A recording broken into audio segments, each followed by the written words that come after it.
നല്ലൊരു പൊതിച്ചോറ് കഴിക്കണമെന്നൊരാഗ്രഹം തോന്നി. അപ്പോൾ ദാ വന്ന മുമ്പിലൊരു നല്ല കിടിലൻ പൊതിച്ചോറ്. ഒന്ന് തുറന്ന് നോക്കട്ടെ എന്തൊക്കെയാണെന്നുള്ളത് നമുക്ക് നോക്കാം. കണ്ടോ, ഈ ഭാഗത്തുനിന്ന് അങ്ങ് തുറന്ന് നോക്കാം. ഹായ്, കേബേജ് തോരൻ, എന്താണ് പുളിയിഞ്ചി, പിന്നെ ഒരു മസാലക്കൂട്ടുണ്ട്. ഇതെന്താ കറി എന്ന് എനിക്കറിയില്ല. അതൊരു കറിയാണ്. ഒരു കറി ഇവിടെ ഉണ്ട്. പിന്നെ എൻ്റെ ഫേവറേറ്റാണ് അവിയൽ, പിന്നെ കൂട്ടുകറി, പപ്പടം, നല്ല അടിപൊളി മീൻ പൊരിച്ചത്, പിന്നെ അത് കൂടാണ്ട് മീൻകറി ഇവിടെ ഉണ്ട് കേട്ടോ. ഇതാ മീൻകറി ഉണ്ടോ.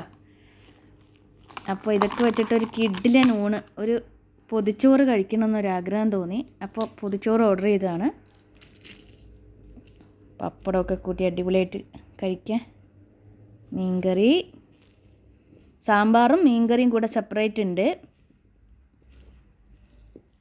കഴിക്കട്ടെ.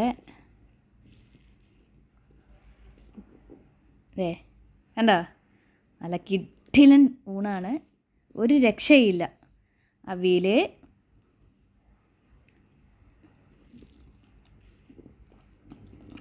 ഒരു രക്ഷയില്ലാത്തൊരു മീൻ കറിയാണ് കേട്ടോ. അല്ല, മീൻ നമ്മുടെ വീട്ടിലൊക്കെ ഉണ്ടാക്കുന്ന അതേ ചോറും അതേ കറിയും.